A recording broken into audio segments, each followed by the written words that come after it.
Hello and welcome to Gardener's World and to a long meadow that has been taken over in some respects. This is a moment in the gardening year when the garden seems to break free and run riot. And the spring garden, at least, is completely overwhelmed by a sea of billowing cow parsley. Now, you can see that as a terrible problem because it is a weed after all, or as something to celebrate, and that's certainly what I do. And yes, all kinds of plants are lost beneath this wave of white. But for the moment, there is this sense of the garden just being free to celebrate the fact of life and spring. And that is more than enough. On today's programme, we catch up with Joe at home as he gets to grips with a plant that has gone through the roof. Simba! Whoa! Garden historian Adverley Richmond shares one of her plant passions. Auriculas gladden my heart in the spring, especially with their cheerful, happy little faces and their colourful history. Carol gives us a cuttings masterclass. Growing more plants is such an exciting way to fill your time. It's wonderful.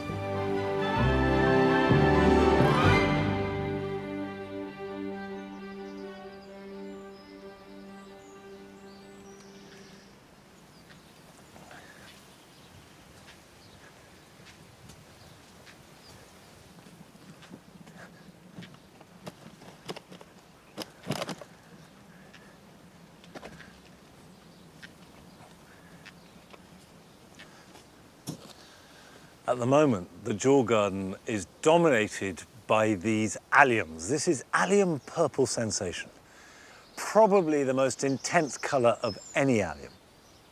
But if I don't plant now, there will be a gap, a time lag, when the alliums have finished and there isn't enough to take their place. And now is the time to start filling in those gaps. Now, I'm going to put in a canna. I would say that this is a canna that has been hardened off now for at least 2 weeks. So my feeling is it's pretty well acclimatized. But you have to be flexible. If you get a weather warning or you're further north, just be patient. It's better to be too late than too early. Right, we've got a little gap in here.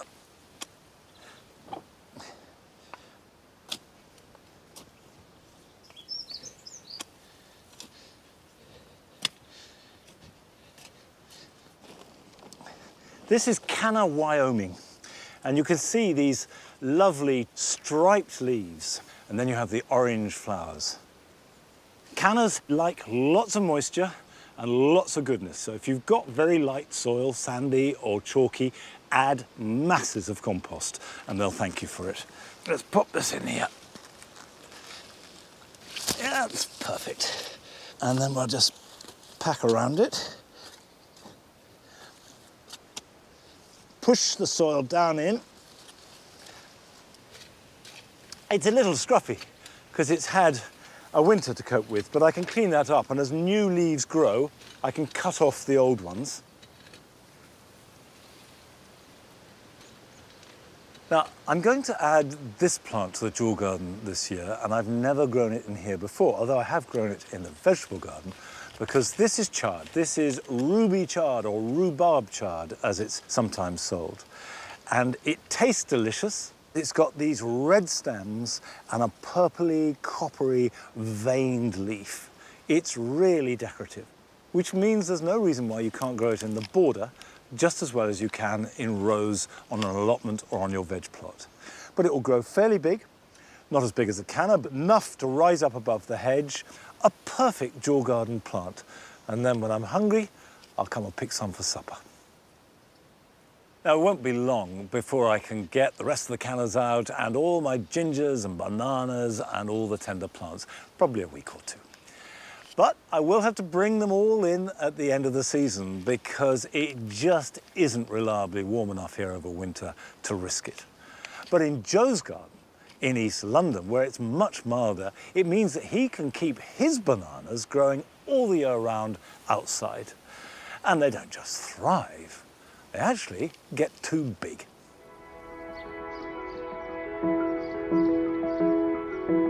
So I planted these bananas 20 years ago. It's Musabastu, it's the hardy banana, and they are absolutely loving the little microclimate I've got in this sort of courtyard space.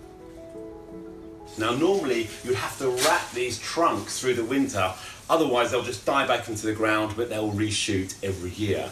In fact, this is the largest herbaceous perennial in the world.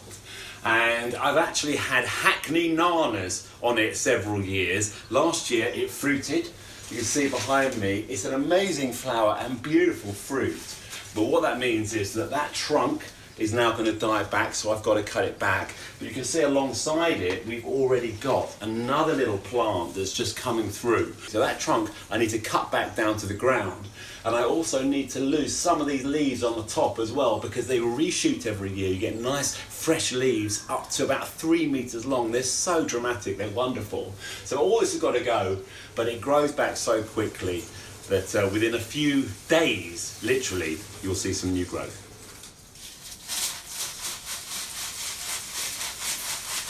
I always cut at a little angle as well, because it just means that they sort of slide down better.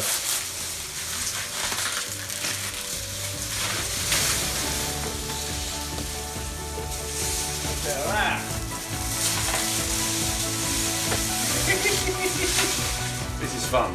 This is about as fun as gardening gets, I tell ya.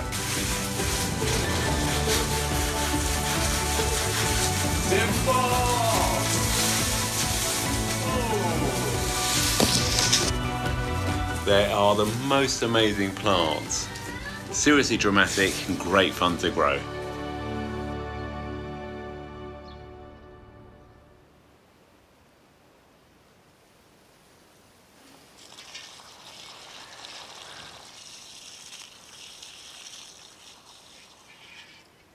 You can't really give cannas too much water, so if in doubt, give them a good soak. Same with bananas, really, and Joe is absolutely right. Bananas are a joy to grow because they are so extreme. Now, we've been asking you to send us short films of you in your garden, and we've been overwhelmed. We've had over 3,500 fantastic films, so thank you very much indeed. We'll try and show as many as we can. And our first today means going up to Burnley in Lancashire, where Amna is sharing with us the sheer joy that she gets from her garden. Hello, my name's Amna and this is Pocket, and welcome to lovely Lancashire.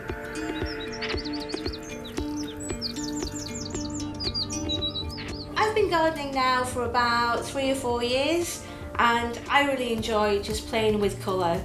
I particularly enjoy being able to recycle, repurpose and reuse items in the garden.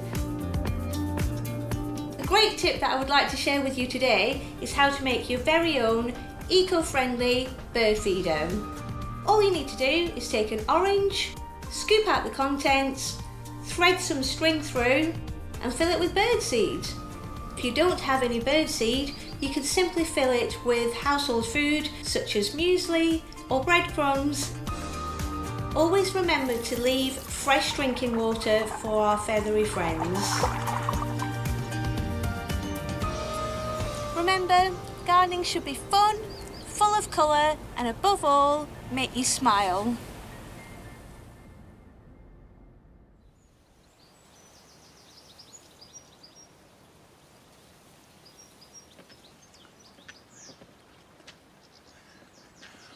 Well, Amna has certainly learnt the most important element of gardening. In fact, the secret of being a good gardener is to enjoy yourself. Now, I've got an agapanthus here that's been having too good a time in this pot because it's grown, it's got bigger and bigger, it's got no more room to move, and it's simply cracked the pot that it's in. But I was always taught that the time to repot agapanthus is when it breaks the pot. The meaning behind that is that agapanthus like to be tightly constricted, and that makes them produce more flower in proportion to foliage. Now is a really good time to divide and repot them. Now, if I just take the pot here, and you can see it's thoroughly cracked. There you are. That's it. And with any luck, that will be able to be mended in due course. Now, this is a white evergreen agapanthus, and they are a lot less hardy than the herbaceous agapanthus. And the roots are unbelievably solid. That is a complete solid wedge of root. So I'm not going to be able to tease it apart. I'm going to have to cut it. I have brought along an old, very heavy billhook. And I think actually this is what I'm going to need to use, because I'm just going to have to chop it. A sharp spade might do it too. But don't be frightened, you'll not damage the plant. There we go.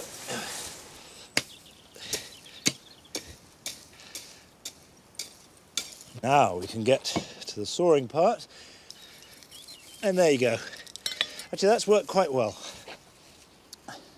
Now, I know that that looks pretty dramatic, but I promise you, this is one tough plant, and it can take it.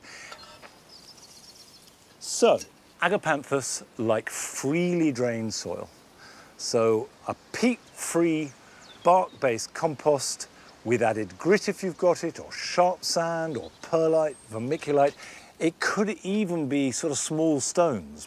And if in doubt, make it grittier than not, because you're going to do much more damage by having the agapanthus sitting in wet compost than being a little on the dry side. So, we'll put a little bit in the bottom, and it's actually not going to take much at all.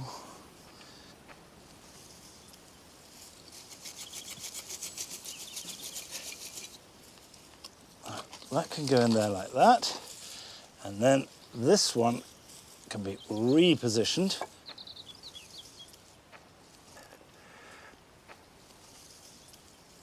And just tease that round it. That's it. A good rule of thumb for potting on agapanthus is you don't need more than an inch or so of free space around the roots. If you divide your agapanthus and it doesn't flower this year, don't worry, you've done nothing wrong. It simply means that the roots are putting all their energy into growing out and creating foliage.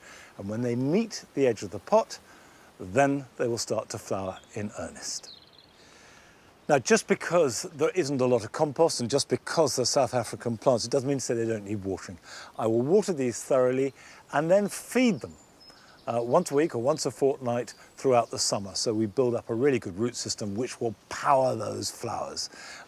These are dramatic plants, and if you have them in a big plot, they really make a statement. But don't be intimidated about using them in a small garden. In fact, you should never worry about big plants in small spaces. And we saw a really good example of that in a film that we first showed last year. We had visited the garden of Dan Cooper in Broadstairs in Kent, who showed through a mixture of inspiration and ambition and skill and hard work just what you can do in a small garden if you set your mind to it.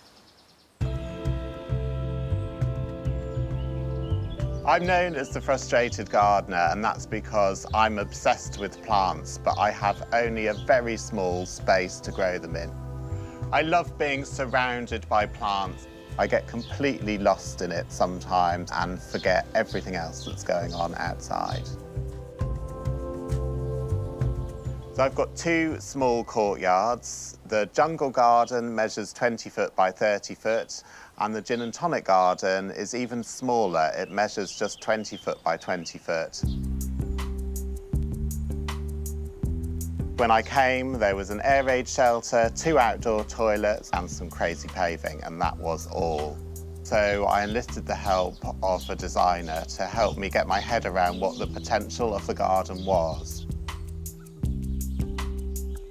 There's a raised bed that goes around the edge of the garden, and then everything else is in pots or troughs. It's now become quite sheltered as the trees have grown up, and the plants love that shelter. It's ideal for tropical plants, which often grow under the canopies of much larger trees, and so they like a little bit of dappled shade. This amazing tree behind me is the Santa Cruz ironwood tree. It comes from California. It grows on rocky north-facing slopes, exposed to the sea, buffeted by salt-laden gales, and it's a really great tree for a coastal garden.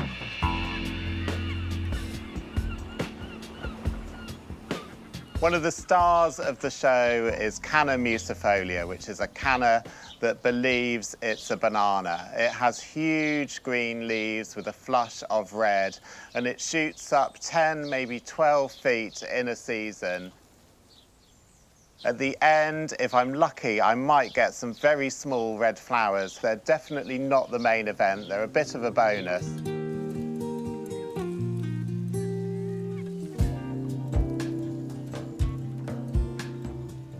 Sometimes plants just work really perfectly together, and I love this dahlia. It's called Nicholas. It's got fantastic flashes of red right there in the middle, and they flame out into yellow and then blend into this beautiful peach on the outside. And I think it's a really exquisite combination of colours, and it picks up this hedychium, which is called Stephen, and it's got these lovely spikes of flowers with beautiful coloured stamens. So Stephen and Nicholas make perfect partners. I'm quite a flamboyant person, so I love anything that's unusual or that people haven't seen before. I'm instantly drawn to. So this is a fuchsia you don't see very often in gardens. It's a species fuchsia, and what I love about it is these beautiful, soft, corally pink bells, and the fact that they're tipped with lime green. They keep on coming all the way through the summer. And it's not just the flowers that are beautiful here, it's also the foliage. It's lime green, and it has a little haze of grey over the top because of the little furry fibres on the surface.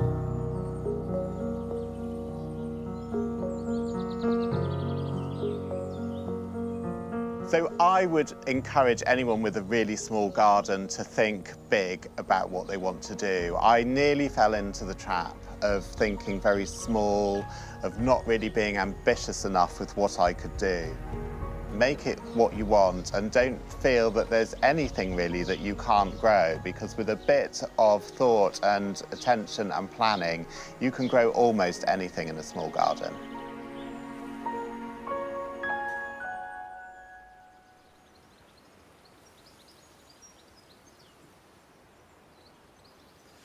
I do agree with every word of that. And there's no reason to have your imagination fettered, even though your space is limited. Now, a plant that is beginning to take over the grass borders in the same way that the cow parsley has taken over the spring garden is this red campion. This will continue flowering for the rest of this month and into June, and I love it. And like cow parsley, this is a wildflower. We never planted it. It's come in, and it's welcome. Now, from one of my favourite plants of the moment to a favourite plant of the plant historian, Adverley Richmond. And she made a film about it in her own garden at home.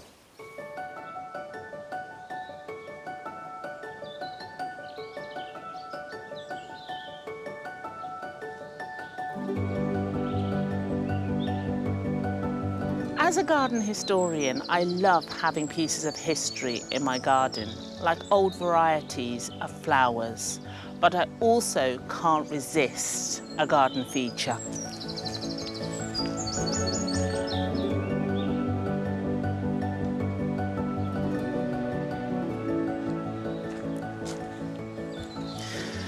This is an auricular theatre, popular in the 18th and 19th centuries and built especially to display these amazing little plants. Auriculas are members of the Primula family and originated in Europe from the Alps.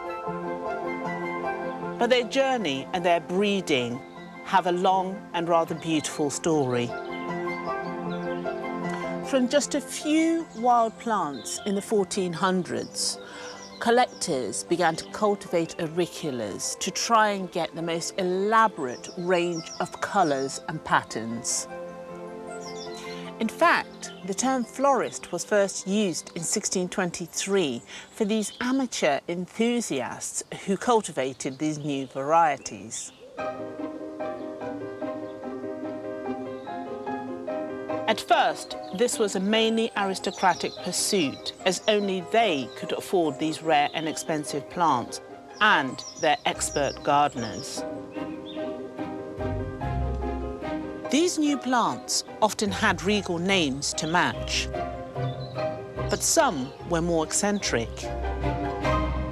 One was named Cockup's Eclipse, but I think it's rather nice. Auricular theatres enabled these little flowers to be displayed together, often at head height, making the plants easier to admire. But once the Industrial Revolution arrived, these ornate blooms slid down the social ladder. They became popular with working people, like weavers and miners, as they were able to grow these little plants on their windowsills, even if they didn't have a garden. New trends were evolving all the time, so doubles and stripes had been in and out of fashion. But then it became all about the edges, bright colours, frilly bits, and even scent. This has an amazing fragrance. It's called Blush Baby. It smells heavenly. It's amazing that such a small plant can have such an intense perfume. The majority of auriculas don't have a scent, but what I love about them is the intense colouring and the amazing detail.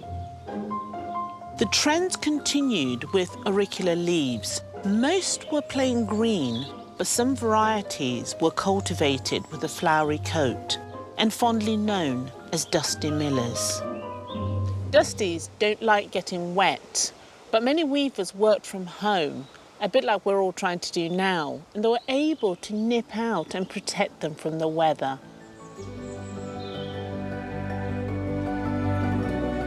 Auriculas are easy to grow, but they like well-drained compost, so I mix in grit when I'm repotting. Some people use bark.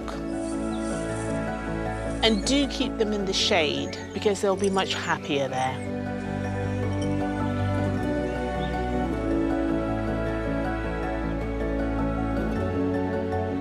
They really gladden my heart in the spring, especially with their cheerful, happy little faces and their colourful history.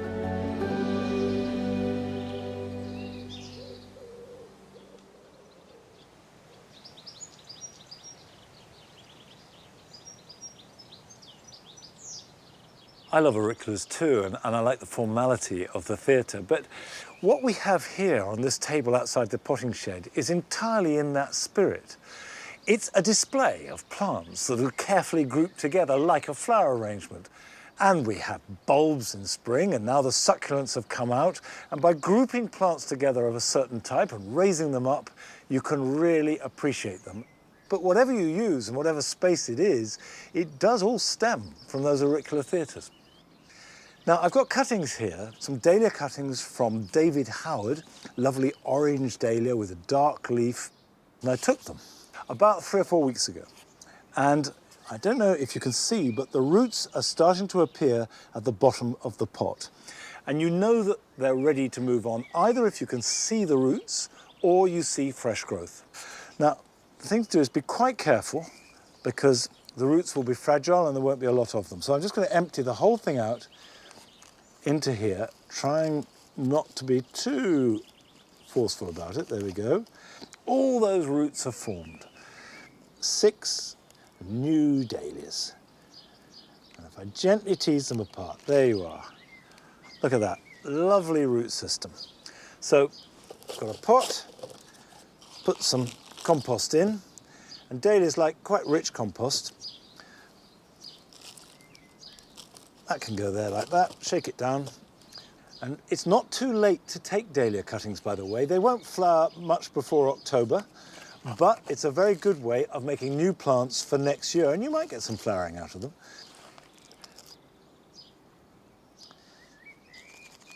There we go. Now, I've been gardening for a long time now, since I was a small boy. So I always like it when we hear from our younger viewers, and we've had a smashing film from Callie in Carmarthenshire. Hello Gardeners World, my name's Kelly and I'm 6 years old. I live in Llanelli and I'm going to show you my gardening. While I'm off school, I decided to do some gardening. Here are some of my plants. This is my sunflower. This is a tomato plant. My pumpkin plant has grown really quickly. Look how big it's growing. I wanted to make my community smile. I decided to plant some sunflowers and give them away.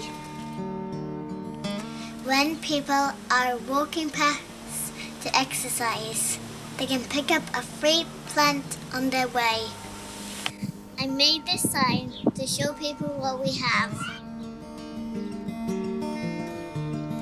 Anyone who wants a plant can take one.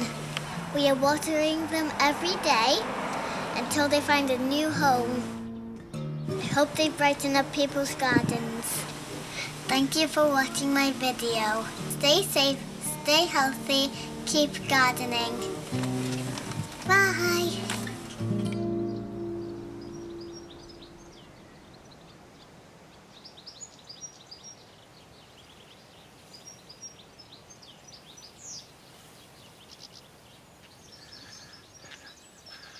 Well, Callie, those are wise words. And thanks very much for sending your film. I loved it. The vegetable garden here at Longmeadow is really important and always has been. Vegetables, I suppose, were my first love with gardening. But it's never the same every year. You just have to go with the weather, also with what vegetables you want to eat. And carrots are something that are easy to grow if you get a certain few basic elements right. And the idea for carrots is to have them as part of a rotation if you can. Now, rotation of vegetables is not something to get hung up on. It's simply to avoid a build-up of diseases.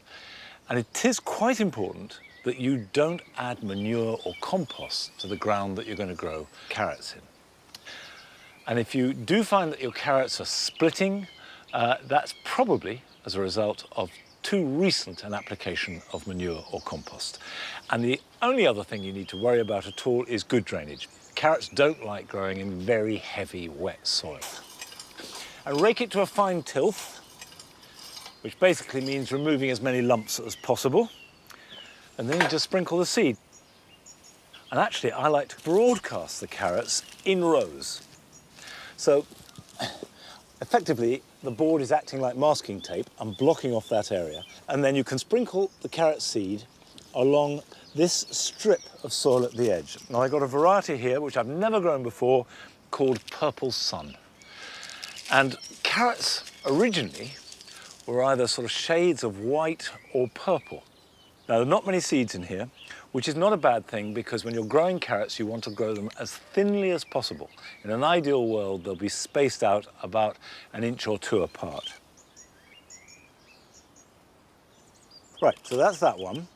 So that's one variety, which is Purple Sun. I'll just put that there like that. And then the next one, I've got carrot mixed colours. So there will be yellow, purple, orange. And if you've got children, this is a brilliant thing to do because enthusiasm and fun is just as important as growing a prize crop of any kind. And also, if they enjoy growing them, they're much more likely to enjoy eating them too. So for this, to keep the spacing, get another board, put it down next to it, and then flick it over. So now what we have is another strip. So when the seedlings come up, I will know what's carrot and what's potentially weed. And the reason why I grow them like this is because it avoids thinning them. And thinning carrots is always the danger moment, because carrot fly have an amazing sense of smell. And thinning draws them to them. They lay their eggs on the surface, and then when they hatch out, the larvae eat the roots of the carrot. So I sprinkle them like this, and I don't thin at all. I don't touch them until it's time to harvest. Now, you don't have to have a garden to grow carrots. Carrots grow very well in a container. I did it last year. Make sure it's deep enough for the roots to develop, but just sprinkle them over the surface of some compost, water them, and they will germinate after a few weeks. And keep them well watered. What they do tend to do is dry out a bit in a container, and you'll get a good crop. Right, that's 2 rows sown. You just cover the seed over. I'm going to run my fingers through it, but you can run a rake through it just as easily, like that. Of course, water them, and if it's very dry, give them another sprinkle, but by and large, carrots find the moisture. They've got deep tap roots. Now, nearly all vegetables are raised from seed, and that's half the magic of it, taking a tiny seed and raising it to become part of a delicious meal, and that magic never wanes. But there are lots of ways of propagating, particularly when it comes to other parts of the garden. And no one knows more about propagation than our Carol.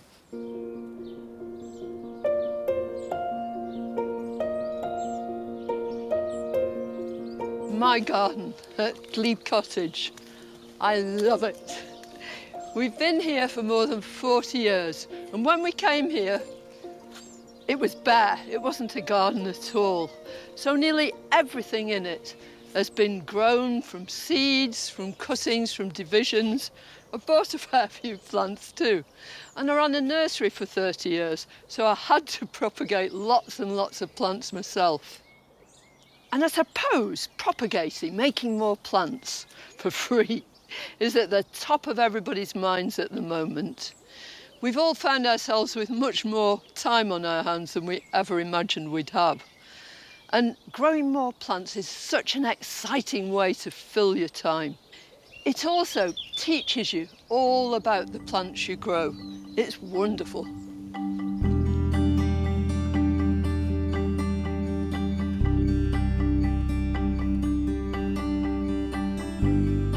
All these plants here have been grown from cuttings. Pelargoniums are one of the most straightforward plants to grow. They're an absolute cinch. All those osteospermums were just from a few cuttings from one plant. This tray of little red salvias was taken just a few months ago. Taking cuttings guarantees you're going to get exactly the same plant as its parent, because it's a way of cloning plants. It's vegetative propagation. One of the most colourful bunch of plants are the salvias. This is a lovely pink one called Wendy's Wish, and I'm going to be propagating from that and showing you just how to take those cuttings.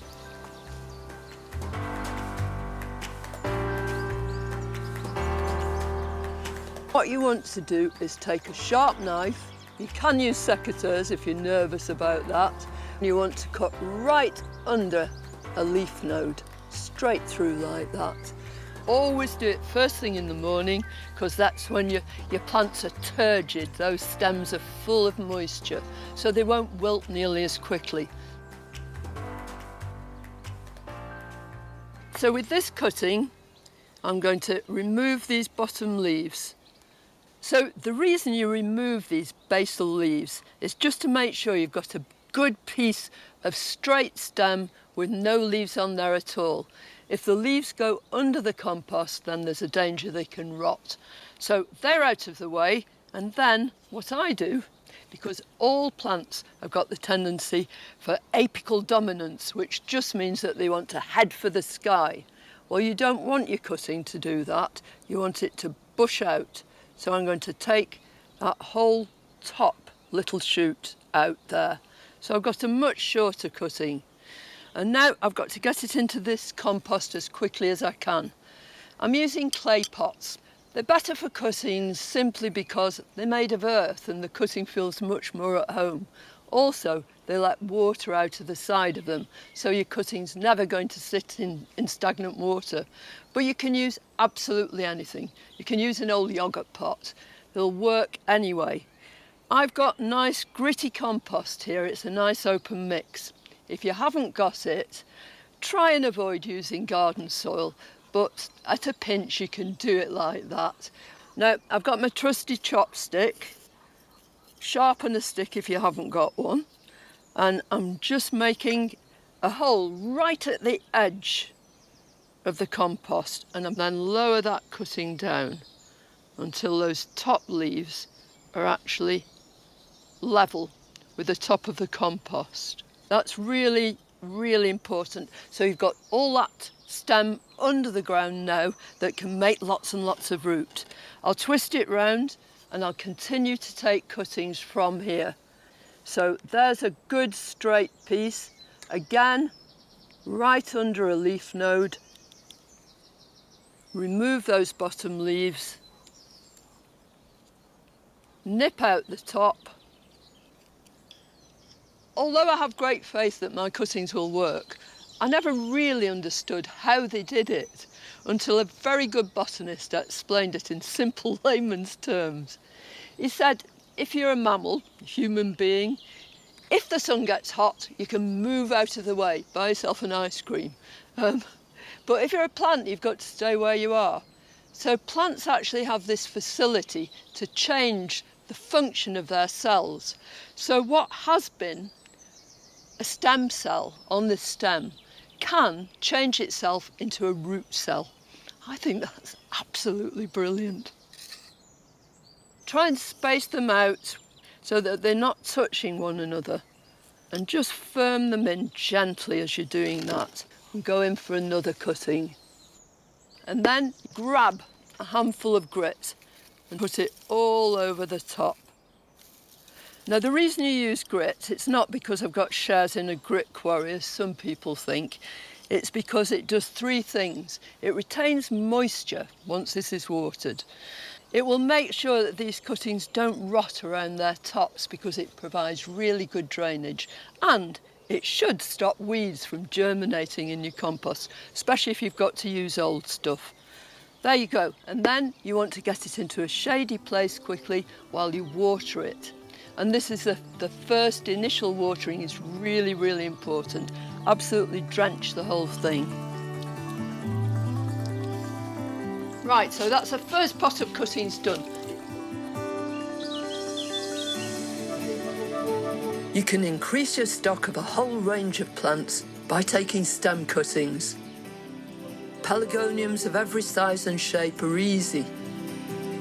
And you'll find that ever-popular fuchsias will root readily too. Then there are salvias galore for late summer colour that lend themselves to this technique. It's straightforward and incredibly rewarding. Now, you don't have to have a greenhouse. You can do this on your kitchen windowsill. You can do it absolutely anywhere, providing you just make sure they're out of direct sunlight. When you see white roots coming out of the holes in the bottom of the pot, turn the whole pot out gently and give each one its own individual pot. When they've made decent plants, and that won't take very long, then out they can go into the garden, into your window box, into containers. And within a few weeks of them being planted out, they'll have made strong, sturdy plants. And who knows, by the end of the summer, you may be taking cuttings from your cuttings.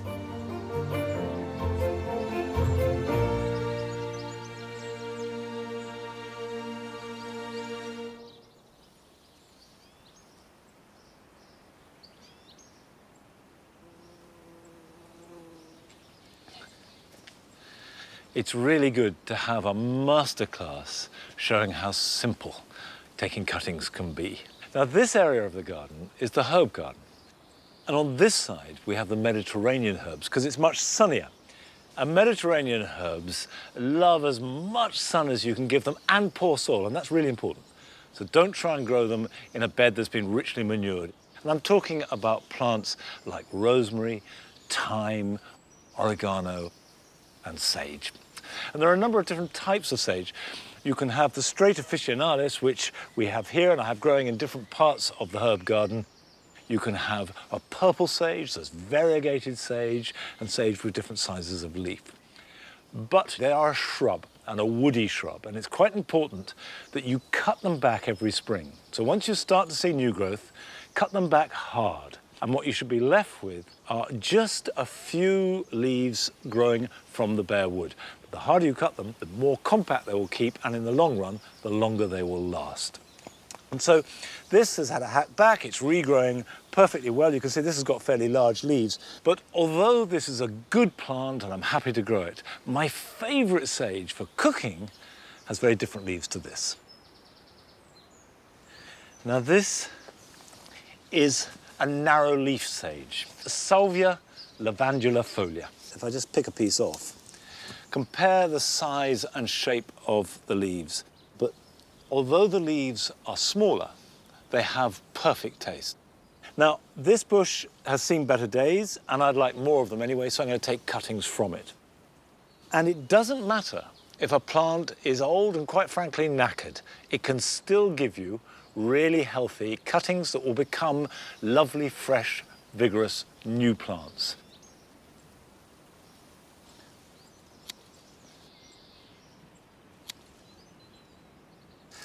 Put that in the bag, close it up, and that means that it is losing less moisture, but it's still really important that I treat this as something that can't be put off. I'll deal with it right now.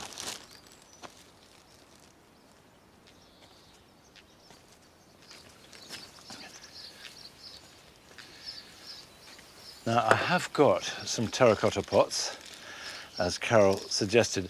I also take cuttings a lot in plastic pots, and as we're all very aware of, we want to reuse plastic, so don't feel that they're not going to work. They will work just as well in plastic. So just remove the lower leaves, exactly as Carol did, and pop that in down to there. And then we'll work around the edge. Now, you can cut the leaves off if there's a risk of tearing these soft stems. Pop that in there.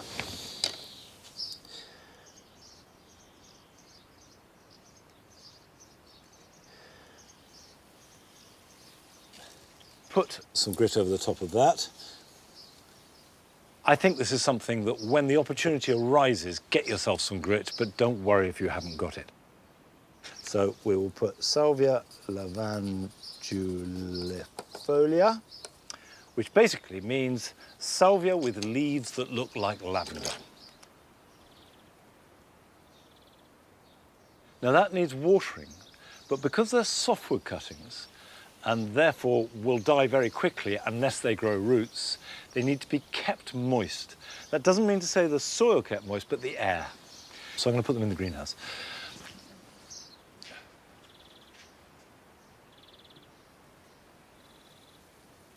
Now, if you don't have a mother plant to take cuttings from, you can still grow sage, or for that matter, any herb at all, because they grow very well from seed.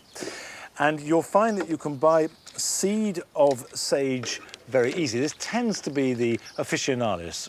So, a peat-free compost, and the seeds are quite big, and I probably should put my glasses on. There we are. And as ever, try and space them evenly. But you can see one little packet of seed, if they all germinate and if they all grow well, is going to give me dozens of sage bushes. And now cover those with grit. But now if you don't have grit, a little bit of sieve compost is fine. But they will grow up through the grit without any trouble at all. And what the grit does is hold them in place and means that when you water them, they won't be knocked around. I very often use vermiculite for this rather than grit. There we are, and then we will label this. And obviously I need to water these. And the seed don't need anything like the careful treatment of the cuttings. Put them to one side. If you've got a greenhouse, that's fine, but the windowsill is perfect, or a cold frame. Then when the plants have 2 true leaves, they can be pricked out and grown on, and they can be planted out either in the autumn, or if you live in a wet area, as I do, probably better next spring. Now, buying seeds is how most of us get hold of them, but it's much more fun to collect seed yourself. And you'll be surprised where you can collect that seed from. Linda Kelly sent us this film from Kells in Ireland. Hi, my name is Linda and I've been gardening for about 2 years, and I've managed to grow some different things just by using seeds from fruit and veg that I have in the fridge. So for sunflowers, I just took them from my big bucket of birdseed, and after about only a week they germinated like this. Then for a strawberry plant, I just took out the little seeds here with a corn on the cob holder, allowed them to dry out for about 2 days, and then just pushed them into some seed soil. And now they've actually grown already in a space of 2 weeks, so that will be a strawberry plant. You can utilise old plastic cupcake holders for this sort of thing. I've managed to take the seeds out of a cherry tomato that I had for my lunch one day, and I let it dry out on the tissue first for a few days, and then eventually I got this. So that's my tomato plant.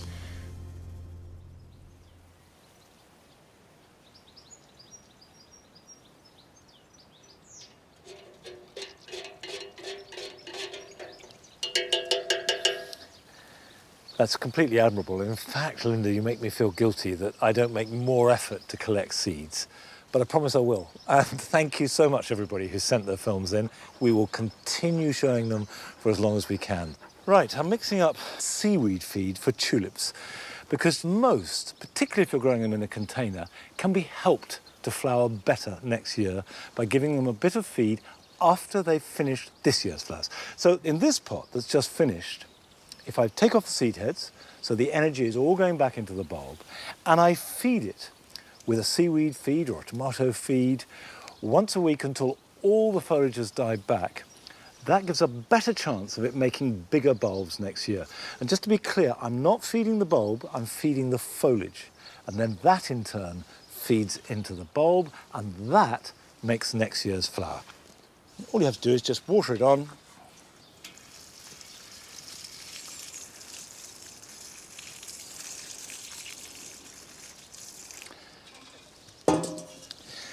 Now, a couple of years ago, we showed a film of a garden belonging to Mike Clifford in Poole, in Dorset, and I think it's worth another look, because Mike suddenly felt inspired to transform his garden, and it wasn't just your average makeover.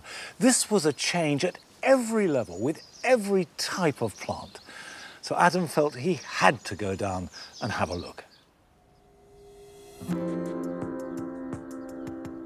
Wow. I've literally just come off a busy main road, and this is no average front garden. I could well be in the tropics.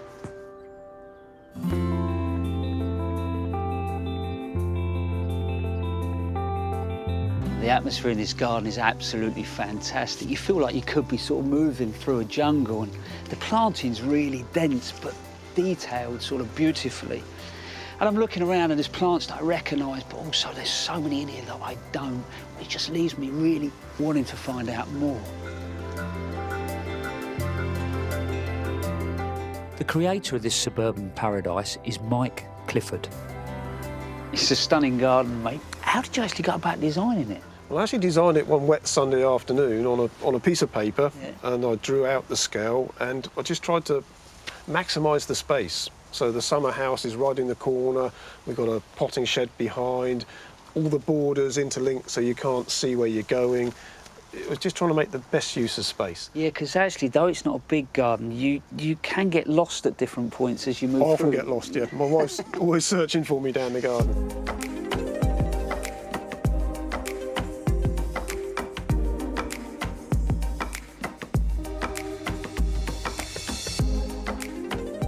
So in here I've got some of my favourite plants that I grow as my giant dandelions, Sonchus. And seed heads, the same look? Exactly the same as a dandelion. Hoping these are going to flower this year. These are 2 years from seed. I love the fact that actually most people are trying to get rid of dandelions, mate. No, You're collecting them. There's a tapioca plant through there with that beautiful snowflake leaf. It's a stunning plant, but with this mix of cut leaves, I've got Schefflerers. Because I think that, as a designer, you know, some of the plants I recognise, some I don't, but there's so much interest, even without flower, isn't there? Oh, absolutely, yeah.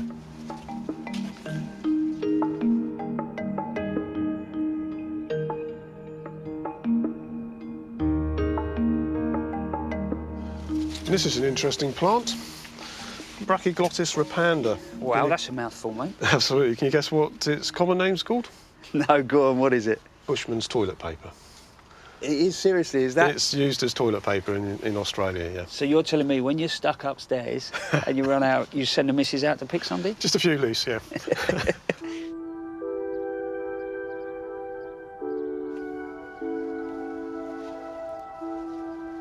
Wow.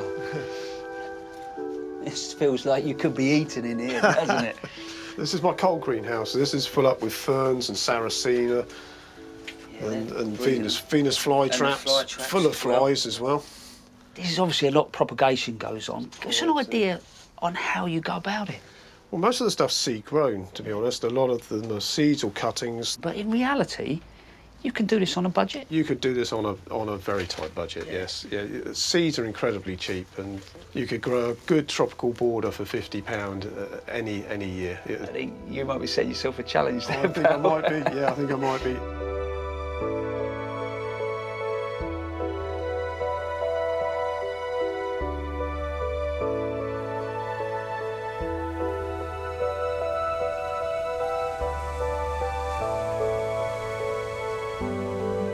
Gardeners never cease to amaze me, and I think over the years I've learned to design them, build them and care for them. I feel a bit like a GP. I know a bit about, you know, I suppose a lot of stuff, but you come somewhere like this and he's a specialist, you know, and he's been on this journey and learnt about exotics. I'll be honest with you, it's infectious, and I think for me now, I'm going to go home, I'm going to look at the planting, and maybe I am going to add just a few exotics.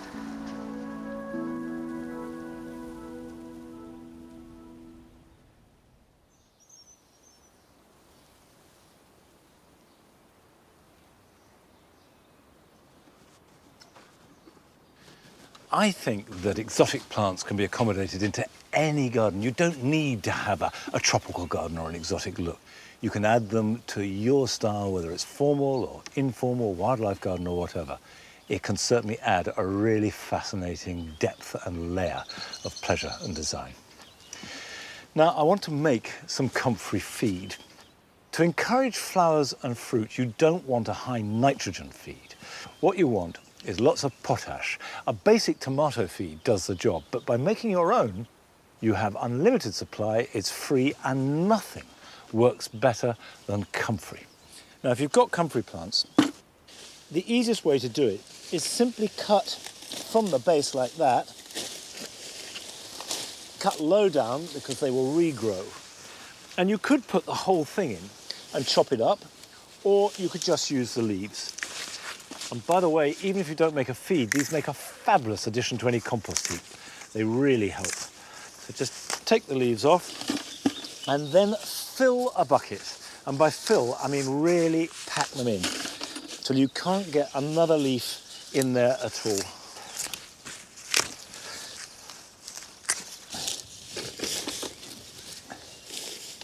Now you can see that's what I would call half full. But when it is full or you've run out of leaves, simply take the bucket and then top it up with water and just cover the leaves, because you're not making the final thing, you're making a concentrate. So this will be a thick brown liquid. You can see that, yeah, if I push that down, there's plenty of water in there. Now put that somewhere out of the way, because this plant has an extraordinary high level of protein in it. And as the protein breaks down, it smells, frankly, disgusting. It is the only bad thing about comfrey feed. So, stick it round the back of a shed, forget about it for 3 weeks, and then you sieve it, and then you put that in a container, and then that's the concentrate that you use for your feed. Well, that's a little job that I do every year at this time of year. But here are some jobs that you can do this weekend.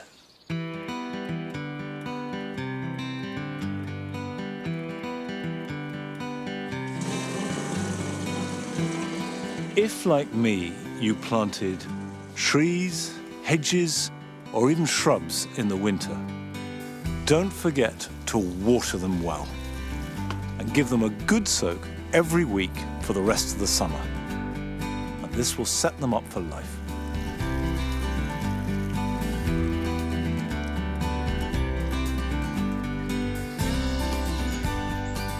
If you have a pond of any size, give it a bit of a spring clean. Remove any dead material or old leaves, but don't discard them straight away. Put them on the edge of the pond, so any dragonfly larvae, frogs or newts can crawl back into the water. Leave it for a couple of days and then take it to the compost heap.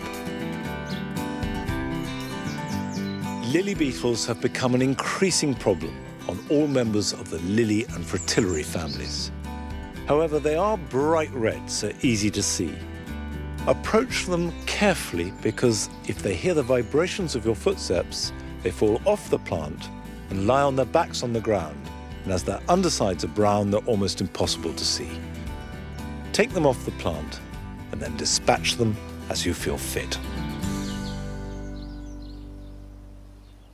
As many of you will know by now, Nigel died earlier this week. He was such an important part of us, the family, of this garden, and I know for many of you, he was much loved, and we're all going to miss him very much indeed. Now, obviously, you can imagine it's been really difficult because of Nigel, and it's been strange not to have him here. But he had a good life, and the best thing we can do is celebrate all the lives of those that we love, whether they are our pets, our friends, our family.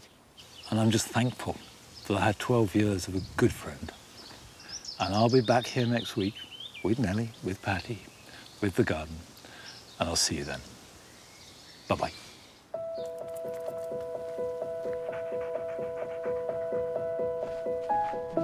Come on, Nige, come and say hello.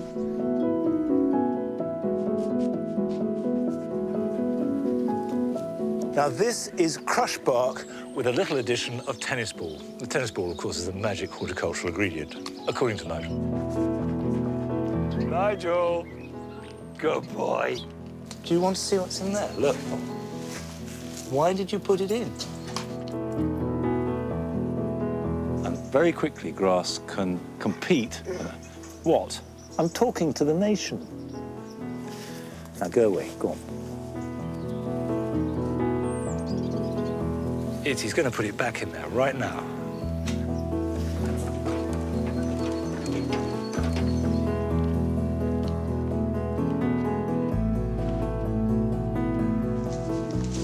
Come on, Nige.